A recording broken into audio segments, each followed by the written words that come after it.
Okay. Arrest and detention in civil prison. सदतीस झालं नाही ना. Discretionary power to permit a judgment debtor to show cause against detention in a prison. कोर्टाची discretionary power आहे to permit a judgment debtor to show cause against detention in a prison. जर decree holder म्हणत असेल की मी तुम्हाला application करतो कोणाला, कोर्टाला, की सर जजमेंट डेटाला जेलमध्ये टाकायचं, मग कोर्टाकडे डिस्क्रिशनरी पॉवर आहे की कोर्ट म्हणू शकतं जजमेंट डेटाला की तुम्ही या इथे आणि शो कॉज एक नोटीस द्या डिग्री होल्डरनी जजमेंट डेटाला की आम्ही तुम्हाला का जेलमध्ये टाकू. जर डिग्री होल्डर कोर्टामध्ये आला, नाही डिग्री होल्डर कोर्टामध्ये आला एक ऍप्लिकेशन केलं विथ द ऍफिडेव्हिट, कशासाठी हो, याला प्रिझन मध्ये टाका, ठीक आहे की नाही, प्रिझन मध्ये टाका. पण रिझन काय आहे त्याचे, कारण की एक्झिक्युशन करून देत नाही आहे, ठीक आहे की नाही. एक्झिक्युशन करून देत असेल तर प्रिझन मध्ये टाका. तर मग पहिले कोर्ट डीएच ला सांगेल किंवा कोर्ट स्वतः नोटीस पाठवेल कुणाला, जेडीला, की तुम्हाला आम्ही का जेलमध्ये टाकू नये याचं उत्तर कोर्टात येऊन द्या.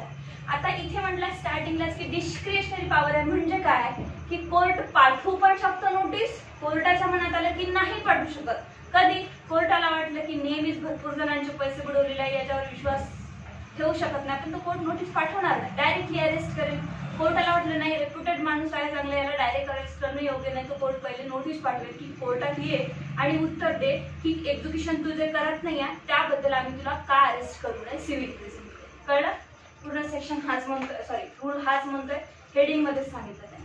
Not with standing anything in this rule where an application is for the execution of a decree for the payment of money by the arrest and detention in a civil prison of a judgment debtor who is liable to arrested in a pursuance of the application, the court shall instead of issuing a warrant for his arrest issue a notice calling upon him to appear before court on a day to be specified in the notice and show cause why he should not be committed to the civil prison. Court काय करेल, कोर्टाकडे DH कडून application आल्यानंतर court काय करेल, instead of warrant directly arrest warrant न काढता त्याला एक नोटीस पाठवेल, शोकॉज तू ये आणि कोर्टामध्ये उत्तर दे की तुला काय why should not be commit in the civil prison, ठीक आहे, असं उत्तर मागेल कोर्ट त्याच्यात. Provided that such notice shall not be necessary if the court is satisfied by affidavit or otherwise. कोर्टाला जर वाटलं की नोटीस रिक्वायर्ड करणं गरजेचं नाही आहे, नेसेसरी नाही आहे, with the affidavit or otherwise that with the object effect to delaying the execution of the decree, the judgment debtor is likely to abscond or leave the local limits of the jurisdiction of the court. कोर्टाला वाटत असेल की काहीही गरज नाहीये त्याला notice पाठवायची, आपण डायरेक्टली वॉरंट पाठवायला पाहिजे का, कारण की जी प्रोसिजर आहे त्याला जर नोटीस पाठवू आणि 30 दिवसानंतर तो येईल, 15 दिवसानंतर उत्तर देईल, याच्यामध्ये खूप डिले होऊन जाईल आणि याच्यावर विश्वासनीय नाही आहे तो पर्सन, आणि त्याला जर स्टार्टिंगलाच नोटीस भेटली वॉरंट न भेटता तर तो काय करेल, पळून जाईल ज्युरिस्डिक्शन मधून. कोर्टाला जर वाटलं तर नेसेसरी नाही तो कोर्ट शो कॉज नोटीस काढणार नाही, डायरेक्ट अरेस्ट करेल, अरेस्ट वॉरंट काढून. म्हणून हे कोर्टाचे डिस्क्रिशनरी पॉवर आहे. Where appearance is not made in obedience to the notice, जर नोटीस पाठवली आणि नोटीस मध्ये सांगितलं होतं की या तारखेला हजर व्हायचं आहे पण हा ऑबे करत नाही कोर्टाच्या नोटीसला, the court shall, if the decree holder so require, issue a warrant for the arrest of the judgment debtor. पहिल्या पॅरामध्ये म्हटलं की नोटीस पाठवायची आहे, डिस्क्रिशनरी पॉवर आहे. दुसऱ्या पॅरामध्ये म्हणते नोटीस नेसेसरी नाही वाटत आहे कोर्टाला, डायरेक्ट अरेस्ट करू शकतो वॉरंट काढून. तिसऱ्या 2 मध्ये म्हटलंय की जेव्हाही कधी नोटीस पाठवली होती स्टार्टिंगच्या पॅरामध्ये आणि नोटीस पाठवूनही तो अपियर झाला नाही आणि ऑबे करत नाही कोर्टाच्या ऑर्डरला, तर मग काय करणार आहे कोर्ट, अरेस्ट वॉरंट इश्यू करून जजमेंट डेटरला अरेस्ट करणार. कळलं. अरेस्ट अँड डिटेन्शन, ठीक आहे. पुढे 38 warrant for arrest to direct judgment debtor to be brought up. आता काय म्हटलेलं आहे इथे, warrant for arrest to direct judgment to brought म्हणजे अपियर हो आमच्या आदेशावरून असा असा वॉरंट कोर्ट पाठवणार आहे. आता इथे काय म्हटलं आहे, every warrant for the arrest of a judgment debtor shall direct to the officer interested with its execution to bring him before a court with the convenient speed unless the amount which he has been ordered to pay together with the interest thereon and the cost if any to which he is liable be sooner paid. जेव्हाही अटकेचा वॉरंटचा आदेश त्याला दिला जातो तो कुठल्याही ऑफिसरला तो दिला जाईल आणि जे काही त्याला अरेस्टचा खर्च आहे तो हा कोण भरेल, DH भरेल, म्हणजे कोण डिग्री होल्डर भरेल आणि ते पेड त्याला करावं लागेल. डिटेन्शन मध्ये तेव्हाच त्याला ठेवणार आहे जोपर्यंत समोरचा माणूस पैसे पेड करत नाही, कॉस्ट पेड करत नाही. कॉस्ट पेड कोण करतं, सिव्हिल मध्ये डिग्री होल्डर करतं जजमेंट डेटाला मध्ये ठेवण्यासाठी. Subsistence allowances rule 39. आता सबसिस्टन्स अलाउन्सेस आपण कुठे पाहिलं होतं, सेक्शन 57 मध्ये पण पाहिलं होतं. लिहून ठेवा बाजूला, सेक्शन 57 पाहिलं होतं की नाही. कसे असतात सबसिस्टन्स अलाउन्सेस, पैसे भरायचे आहे DH त्याच्या, ठीक आहे. No judgment debtor shall be arrested in execution of a decree unless and until the decree holder pays into the court such a sum as the judge thinks sufficient for the subsistence allowances judgment debtor from the time of his arrest until he can be brought before the court. काय म्हटलं आहे, जोपर्यंत DH म्हणजे कोण degree holder पैसे paid करणार नाही ऑफिसरला किंवा कोर्टामध्ये की हे घ्या याला अरेस्ट केलं तर याच्या 5 दिवसाचा अरेस्ट आहे तर मग याचा खाण्यापिण्याचा खर्च घ्या, हे पैसे दिल्याशिवाय पुढची प्रोसिजर सुरू होणार नाही. आणि निर्वाह भत्ता म्हणतात त्याला मराठीतनं, निर्वाह भत्ता दिल्याशिवाय ते डिटेन्शन करून ठेवू शकत नाही. Where a judgment debtor is committed to the civil prison in execution of a decree, already judgment debtorला कमिट केलंय म्हणजे सिव्हिल प्रिझन मध्ये आहे तो आता.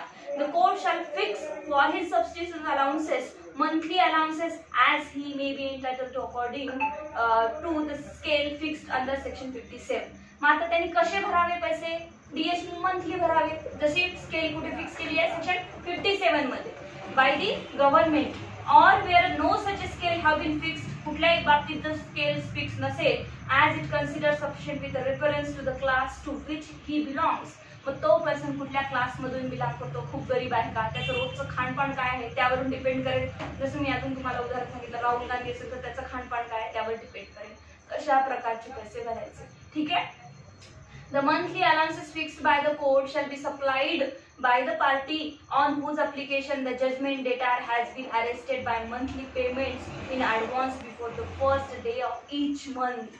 First day of each month. पूर्ण जानेवारी महिना मला त्याला जेलमध्ये ठेवायचा आहे तर जानेवारीच्या 1 तारखेला मला पेमेंट जमा करावं लागेल पुढच्या पूर्ण महिन्याचे. असं नाही की तुम्ही आधी त्याला पोसा पोलीस स्टेशनला सांगायचं आणि मी नंतर पैसे देतो, असं होणार नाही. पोलीस स्टेशनला तुम्हाला जेवढे दिवस ठेवायचे मंथली अलाउन्सेस तर फर्स्ट डेला आपल्याला त्याची फीस वगैरे तिथे जाऊन भरायची आहे, ठीक आहे. Before the first day of each month, ठीक आहे. आधीच भरून टाकायचे तुम्हाला जानेवारीचे पैसे डिसेंबरमध्ये. The first payment shall be made to the proper officer of the court for such a portion of the current month's and remain unexpired before the judgment debtor is committed to the civil prison, and subsequent payment if any shall be made to the officer in charge of a civil prison.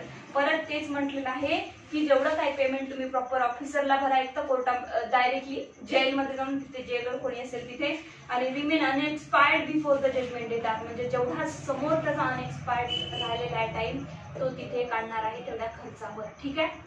Sum disbursed by the decree holder for the subsistence allowance of the judgment debtor in a civil prison shall be deemed to be cost in the suit. आता बघा काय म्हटलं आहे, अजून डिक्रीचा पूर्ण हिशोबच निघालेला नाही आणि तो इन्स्टॉलमेंट झाला का हे पण डिक्लेअर झालं नसेल तर काय होणार आहे, तुमच्या डिक्रीमध्ये तुम्हाला जेवढे टाकायचे आहेत पैसे.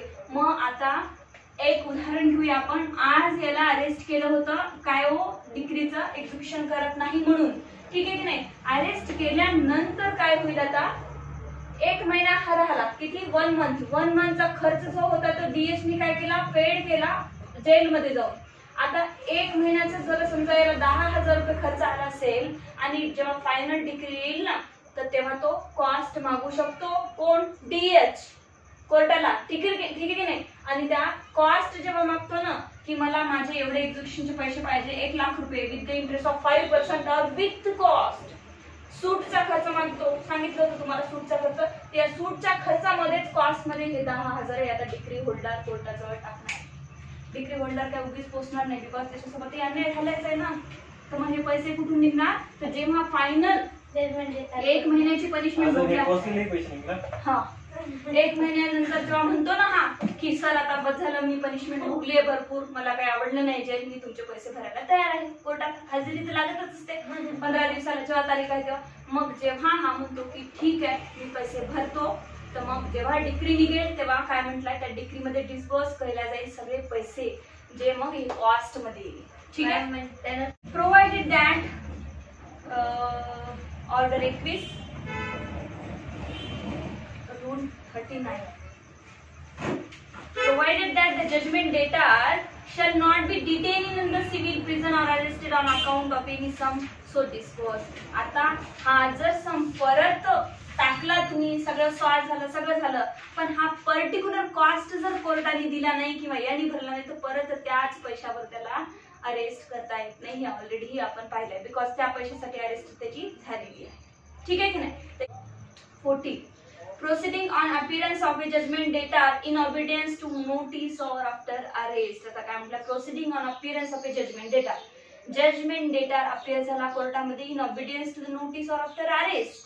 नोटीस कोणती पाठवली आपण? सेक्शन 37 मध्ये शो कॉज नोटीस पाठवली. याच्यामध्ये सम मध्ये कोणते कोणते सम आहेत? सम मध्ये कॉस्ट, आता कुठलीही cost. Sum so disburse by decree holder for the subsistence, म्हणजे काय, निर्वाह भत्ताबद्दल बोलते काय. ठीक आहे.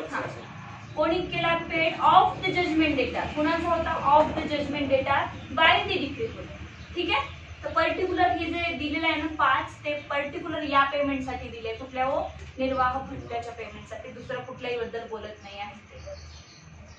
तर याच्यामध्ये अपियर झाला, एक तर नोटीस नंतर अपियर झाला, आणि मी जर अशी स्टोरी सांगितली तुम्हाला, 1 महिना राहिला, अरेस्ट झाला, आणि अरेस्ट झाल्यानंतर आता अपियर होतोय, त्या दोन्ही बाबतीत अपियर झाला. एक तर नोटीस पाठवल्यावर डायरेक्ट अपियर झाला, किंवा मग अरेस्ट केल्यानंतर 2-3 दिवसांनी म्हणतो ठीक आहे मी पैसे भरायला तयार आहे, मी जातो कोर्टामध्ये. आता दोन्ही सिच्युएशन मध्ये जर अपियर झाला आणि ऑब्जे करताय कोर्टाच्या ऑर्डरला, when a judgment debtor appear before the court in obedience to a notice issued under rule 37, ठीक आहे, or is brought before the court after being arrested in execution of a decree for the payment of money. पहिलं payment of decree मनी जी आहे decree, the court shall proceed to hear the decree holder and take all such evidence as may be produced by him produced by him in support of his application for execution, and shall then give the judgment debtor an opportunity of showing cause why he should not be committed to the civil prison. आता इथे परत काय म्हटलेलं आहे की जेव्हाही कधी तो अपियर होईल तेव्हा पहिले तर डिक्री होल्डरला ऐकलं जाईल, डिक्री होल्डरला ऐकल्यानंतर काय होईल, पुन्हा यालाही ऐकलं जाईल, याला परत विचारलं जाईल की ऑपॉर्च्युनिटी दिली जाईल, showing a cause why he should not be committed to the civil prison. पुन्हा त्याला विचारलं जाईल की तुला आम्ही सिव्हिल प्रिझन मध्ये डिटेन का करून ठेवू नये, कारण तुला हे पैसे भरायचे आहेत म्हणून. ठीक आहे, त्याला ऑपॉर्च्युनिटी दिली जाईल ऐकण्याची सुद्धा. Pending the conclusion of inquiry under sub rule 1. आता इथे कॉन्क्लुजन निघणार आहे. कॉन्क्लुजन काय निघणार आहे, तुम्ही जजमेंट डेटरलाही ऐकताहेत आणि डिक्री होल्डरला ऐकताय, तर तो कोर्ट काहीतरी कॉन्क्लुजनवर पोहोचेल की याला सिव्हिल प्रिझन मध्ये टाकायचं की हा एक्झिक्युशन करून देतो आहे, जे काही असेल ते. ठीक आहे. Pending the conclusion of the inquiry under sub rule 1, the court may in its discretion order the judgment debtor to be detain in the custody of an officer of the court or release him on his furnishing the security to the satisfaction of the court for his appearance when required. आता बघा इथे काय म्हटलंय, एक तर conclusion निघाल्यानंतर तो execution करून देत नसेल तर त्याला सिव्हिल प्रिझन मध्ये पाठवावं लागेल, आणि सिव्हिल प्रिझन मध्ये जर पाठवायचं नसेल, तो म्हणत असेल मी की एक्झिक्युशन करून देतो, तर त्याच्याकडून एक फर्निशिंग सेक्युरिटी प्रत्येक तारखेला हजर होईल, काही दिवसांत थोडे थोडे काय असेल ते कॉन्क्लुजन मध्ये जे निघले ते पैसे भरेल, मला अरेस्ट करू नका. ठीक आहे, ते सेक्युरिटी घेऊन घेतली जाईल आणि त्याला रिलीजही केल्या जाईल. Upon the conclusion of inquiry झाला. Provided that in order to give the judgment debtor an opportunity of satisfying the decree, जेव्हा त्याला ऑपॉर्च्युनिटी दिली होती डिक्री सॅटिस्फाय करण्याची, the court may before making the order of detention leave the judgment debtor in the custody of an officer of the court for a specified period not exceeding 15 days. आता इथे काय म्हटलं आहे, जेव्हाही कोर्टाने त्याला opportunity दिली, ऐकलं, ऐकून घेतल्यानंतर तो काय म्हणतो, सर मी एक सेक्युरिटी लिहून देतो तुम्हाला, तुम्ही मला अरेस्ट करू नका, मी पैसे भरणार आहे. मग कोर्ट त्याला किती दिवसाचा टाइम देणार आहे, 15 दिवसाचा. 15 दिवसामध्ये त्याला थोडे किंवा पूर्ण काहीतरी एक ऍक्शन घ्यावं लागणार आहे पैसे भरण्याची. ठीक आहे. 15 days of release him on his furnishing the security to the satisfaction of the court for his appearance at the expiration of the specified period if the decree be not sooner satisfied. ठीक आहे की नाही. आता जी opportunity दिली होती ती directly किती दिवसाची देणार नाही कोर्ट, 15 दिवसाची अपॉर्च्युनिटी देईल की 15 दिवसाच्या आत तू पैसे भरायचे आहे. नाही भरले तर काय होईल, री अरेस्ट होईल. So judgment debtor release under this rule may be re arrest. जर 15 दिवसाची कंडिशन फुलफिल नाही केली तर तो काय होईल, री अरेस्ट करण्यात येईल त्याला. When the court does not make an order of detention under sub rule 3 it shall disallow the application and if the judgment data is under arrest direct is released. परत म्हटलं आहे, जी 3 मध्ये opportunity दिली होती, inquiry झाली होती कशासाठी, व तुम्हाला शो कॉज नोटीस देण्यासाठी किंवा सेक्युरिटी देण्यासाठी आणि अरेस्ट केलं होतं तुम्हाला, तर ते तुम्हाला इथे पुन्हाही अरेस्ट करता येणार आहे. Application and if the judgment debtor is under arrest direct is release. पुन्हा तिथे अरेस्ट झाल्यानंतर परत जर 15 दिवसाची कंडिशन फुलफिल केली तर कोर्ट परतही तुम्हाला रिलीज करू शकतं. बट तुम्हाला इथे आता 2-3 लगेच कन्फ्युज केलाय. पहिले म्हणतात की कोर्टाच्या समोर अपॉर्च्युनिटी होती, त्याला आला, ऐकून घेतलं, ऐकून घेतल्यानंतर मग कोर्ट म्हणतात त्याच्याकडून एक सेक्युरिटी, दुसऱ्या पॅरामध्ये सांगितले की सेक्युरिटी घेऊन घेणार आणि त्याला सोडून देणार, तिसऱ्यामध्ये सांगितलं सोडून देणार पण सेक्युरिटी घेऊन देणार आणि त्याला कंडिशन टाकणार की 15 दिवसाच्या तुला पेमेंट करायचं आहे. मग इथे जर मुक्त केलं असेल त्याला आणि परत जर त्यांनी कंडिशन फुलफिल केली नाही 15 दिवसाची तर परत अरेस्ट करणार. आणि लास्टला म्हटलं आहे की जे 3 मध्ये म्हटलं होतं की 15 दिवसाची, तर 15 दिवसाची पुन्हा अरेस्ट केल्यानंतर 4 मध्ये अरेस्ट केलं होतं आपण, परत 4 मध्ये अरेस्ट केल्यानंतर परत 5 मध्ये जर त्यांनी कंडिशन फुलफिल नाही केली तर परत अरेस्टही करणार, फुलफिल केली तर सोडून. म्हणजे जसं जसं तुम्ही कंडिशन फुलफिल करा तसं सोडता येईल आणि अरेस्टही करता येईल. म्हणजे रिलीज अँड अरेस्ट हे कोर्टाच्या मनावर. Attachment of property. आता जी काही मालमत्ता आहे, जी काही तुमची प्रॉपर्टी आहे त्याची अटॅचमेंट करायची आहे तर कशी होणार. Examination of the judgment debtor as to his property.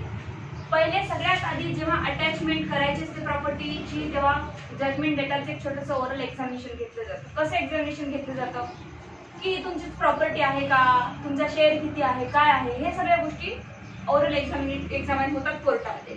Where a decree is for the payment of money, the decree holder may apply to the court for an order that कशासाठी the judgment debtor or where the judgment debtor is a corporation, any officer there. मग आता तो judgement डेटार असेल किंवा मग एखादं corporation असेल, आता पुढे बघूया काय काय होतं. एनी अदर पर्सन किंवा मग कोणताही पर्सन असेल, कोण judgement डेटार. We orally examine as to the whether any or what debt are owing to the judgment debtor and whether the judgment debtor has any and what other property or means of satisfying the decree.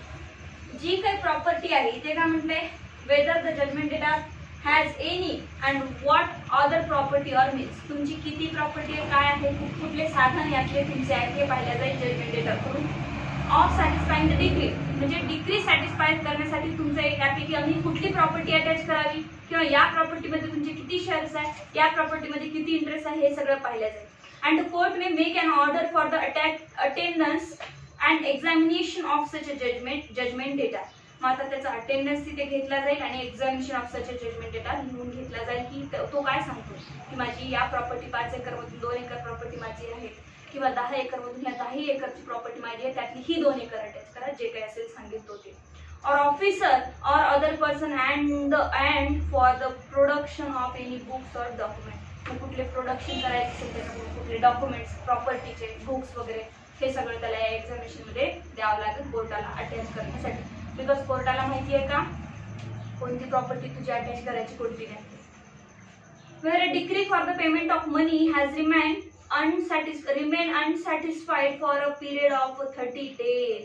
आता इथून जर 30 दिवसाच्या आत तुम्ही degree satisfied केली नाही, court 30 दिवसाचा time देणार आहे तुम्हाला. तर court may on the application of the decree holder and without prejudice to its power under sub rule 1 by order require the judgment debtor or where the judgment debtor is a corporation or any officer thereof to make an affidavit stating the particular of the assets of the judgment debtor. इथे म्हटलं हे जे examination झालं त्याच्यानंतर मध्ये तुम्ही सांगितलं की ही प्रॉपर्टी 2 एकर माझी आहे सर, तुम्ही अटॅच करू शकता, पण तुम्ही आता अटॅचमेंट करू देत नाही आहे किंवा सॅटिस्फाईड करत नाही आहे त्या गोष्टीसाठी, तर कोर्ट तिथून तुम्हाला 30 दिवसाचा वेळ देणार आहे. 30 दिवसामध्ये जर तुम्ही सॅटिस्फाईड केलं नाही आणि तुम्हाला विथ ऍफिडेव्हिट ते द्यायचं होतं, मग आता विथ ऍफिडेव्हिट द्यायचं म्हणजे इथे IPC लागू होईल. ठीक आहे की नाही. गिव्हिंग अ फॉल्स एव्हिडन्स लागू होईल की कोर्टात जे सांगितलं तुम्ही चुकीचं सांगितलं आणि मी त्याच्यावर क्रिमिनल ऍक्शन्स घेण्यात येणार आहे. जिथे जिथे ॲफिडेव्हिट येतं ना तिथे तिथे मग आता कॉर्पोरेशन असेल तर त्याचा ऑफिसर एखाद्याचं एक्झामिनेशन होईल. कुठल्याही कोर्टासमोर ओरल रिटर्न काहीही एक्झामिनेशन करतात तिथे ॲफिडेव्हिट देतात तर असं मानलं जाईल की एखाद्या कोर्टासमोर लिगल ऑफिसर समोर तुम्ही काय केलं, खोटं बोलला.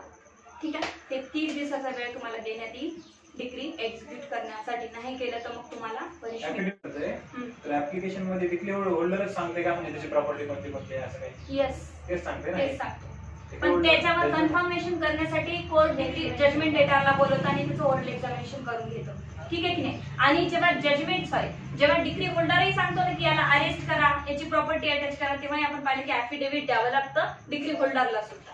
ठीक आहे, कोणाच्याही वर काही पण ॲलिगेशन आपण लावू शकतो का नाही, हे जी प्रॉपर्टी आहे सर याची मी सगळी चौकशी केली आहे, ही सत्य आहे, याला अरेस्ट करा, हा करून देत नाहीये, हे आपण पाहिलं की जेव्हाही अरेस्ट करावं लागतं तेव्हा काय करावं लागतं, ॲफिडेव्हिट द्यावं लागतं, कंपल्सरी आहे.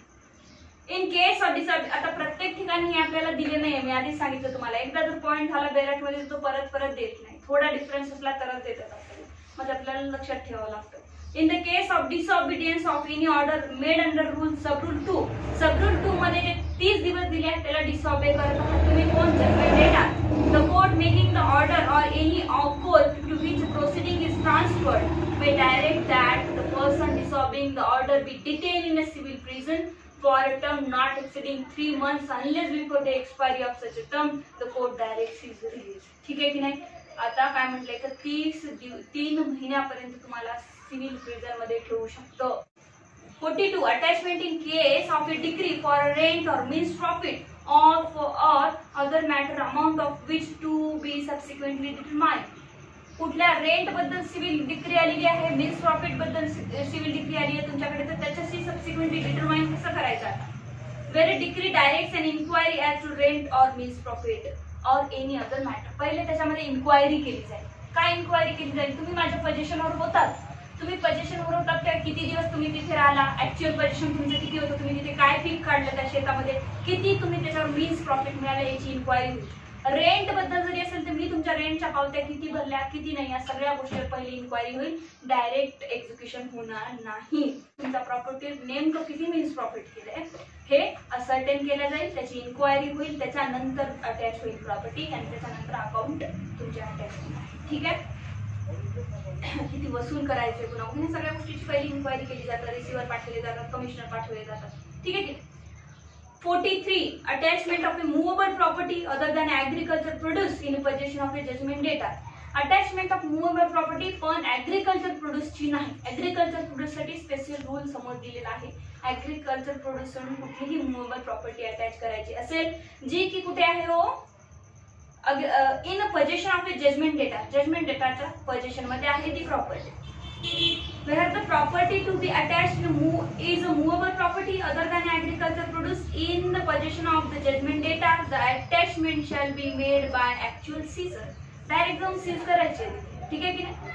And the judge and the attaching officer shall keep the property in his own custody or in the custody of one of his subordinates. आता जो कोणताही ऑफिसर, एक्झिक्युटिव्ह ऑफिसर असो कोणी असो जो अटॅच करायला जाणार आहे तो एक तर ती प्रॉपर्टी अटॅच करून स्वतःजवळ ठेवणार आहे कोर्टामध्ये प्रोड्यूस करण्याच्या आधी, किंवा त्याच्यासोबत जर एखादा त्याचा सबऑर्डिनेट ऑफिसर असेल तर त्याच्या पोझिशनमध्ये ती प्रॉपर्टी राहणार आहे सीज केल्या. ठीक आहे की नाही. Subordinate and shall be responsible for the due custody there, आणि तो ऑफिसर रिस्पॉन्सिबल पण राहणार आहे जेव्हा ती प्रॉपर्टी स्वतःच्या कस्टडीमध्ये असेल तेव्हा. एक्झिक्युटिव्ह ऑफिसर गेला, तहसीलदार आणि त्याचा एक क्लार्क गेला, ठीक आहे की नाही, एक्झिक्युशन करण्यासाठी.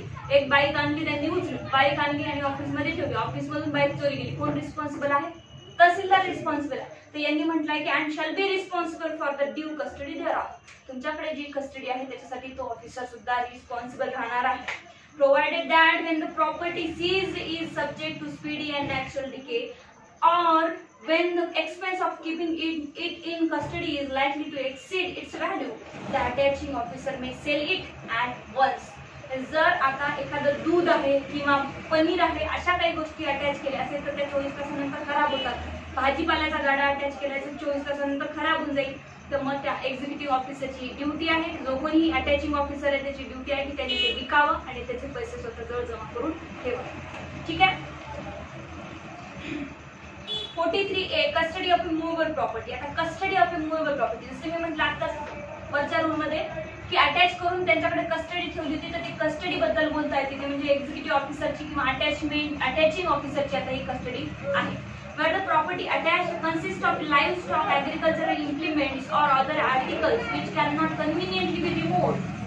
एखादी अशी मूव्हेबल प्रॉपर्टी अटॅच केली की त्याला एका जाग देऊन डायरेक्ट कुठल्या तरी खेड्यावरून आपण नांदेडला आणणं आता सध्या शक्य नाही आहे. शेतात शेतकऱ्याचे बैल जर म्हशी जर केल्या अटॅच होतं ना असं कधीतरी, हे जर अटॅच केलं असेल तर त्याला कोर्टात नेता येईल का? नाही नेता येणार. सर रिमोव्ह करू शकत नाही, कन्व्हिनियंट नाही आहे. रिमोव्ह करणं इतकं सोपं नाही आहे. And the attaching officer does not act under the provision to rule 43. आणि असं पण इथे काय हो, स्वतःच्या कस्टडीमध्ये पण तो ठेवू शकत नाही. कोण? Executive officer.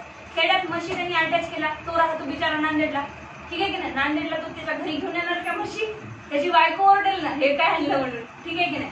So he may at the instance of the judgment debtor or of the decree holder or of any other person claiming to be interested in such a property leave it in the village or place where it has been attached in the custody of a respectable person hereinafter referred to as the custodian. आता इथे काय म्हटलं, मग त्याच खेड्यातला एखादा सरपंच बघितला जाईल किंवा डिक्री होल्डर किंवा जजमेंट डेटर किंवा मग कुठलाही एक रिस्पेक्टेबल पर्सन बघितलं जाईल, त्याच्या कस्टडीमध्ये हे तुमचे जे काय आहे अटॅच केलेलं ते ठेवल्या जाईल, ठीक आहे?